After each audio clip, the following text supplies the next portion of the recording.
আমরা জানি বিশ্বে অবিরাম হাজার হাজার প্লেন প্রতিনিয়ত উড়ে যাচ্ছে, কিন্তু বিশ্বে এমন কয়েকটি জায়গা আছে যেসব জায়গার উপর দিয়ে কখনোই প্লেন উঠতে পারে না। আজকের এপিসোডে আলোচনা করা হলো এমন কয়েকটি নিষিদ্ধ জায়গার সম্পর্কে যাদের উপর দিয়ে কখনোই প্লেন চলাচল করে না। নাম্বার 1, তিব্বত মালভূমি। তিব্বত মালভূমি হলো বিশ্বের সবচেয়ে বৃহত্তম এলাকা, যার উপর দিয়ে কোনো যাত্রীবাহী বিমানকে তাদের পাইলট উড়িয়ে নিয়ে যেতে সাহস পায় না। 25 লক্ষ স্কোয়ার কিলোমিটার এলাকা নিয়ে বিস্তৃত এই মালভূমি 9টি দেশের সীমানার সাথে জড়িত।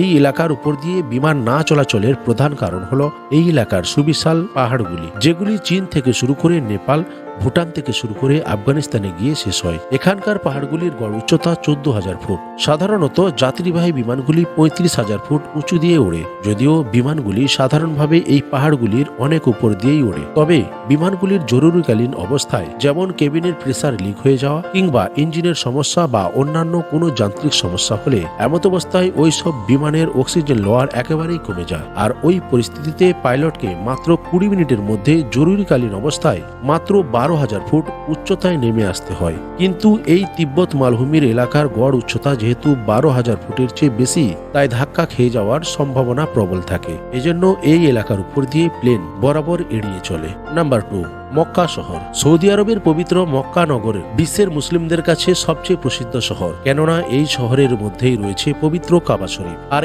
এই কাবা শরীফকে কেন্দ্র করে সারা বিশ্ব থেকে লাখো লাখো মুসলিম সারা বছরই হজ করতে আসেন। পবিত্র এই এলাকার আকাশপথ থেকে কোনো প্রকার হামলার সম্ভাবনা ঘটলে অনেক মানুষের প্রাণ সংশয় হতে পারে। তাই সৌদি সরকার পবিত্র কাবা ও তার চত্বরে ইবাদত করতে আসা মানুষদের সুরক্ষিত রাখতে মক্কার উপর দিয়ে কোনো প্রকার বিমান চলাচল সম্পূর্ণরূপে নিষিদ্ধ করেছে।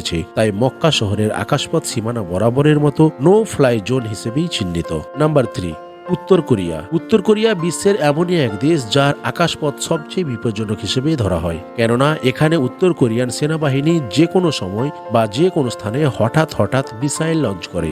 সাধারণত এমন মিসাইল পরীক্ষা বা নিক্ষেপ করার আগে রেডিও মারফত কন্ট্রোল রুম থেকে সতর্ক করা হয় এবং সেই সতর্ক অনুযায়ী বিমান চালক পুরো উত্তর কোরিয়ার আকাশপথকে উপেক্ষা করে রুট পরিবর্তন করে বিমানের অভিমুখ ঘুরিয়ে নেয়। Number 4, area 51। আমেরিকা যুক্তরাষ্ট্রের নেভাদা শহরের 7,500 স্কোয়ার কিলোমিটার এলাকা নিয়ে বিস্তৃত এই এলাকা আমেরিকা যুক্তরাষ্ট্রের সবচেয়ে গোপন এরিয়া হিসেবে চিহ্নিত। এই এলাকাটি এরিয়া 51 হিসেবেই পরিচিত।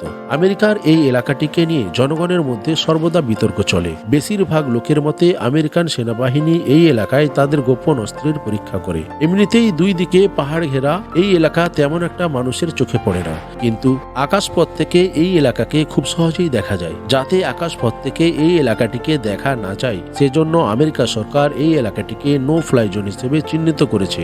এরপর যদি কোনো বিমান এর উপর দিয়ে যায় তাহলে সরাসরি তাকে গুলি করে ধ্বংস করা হয়।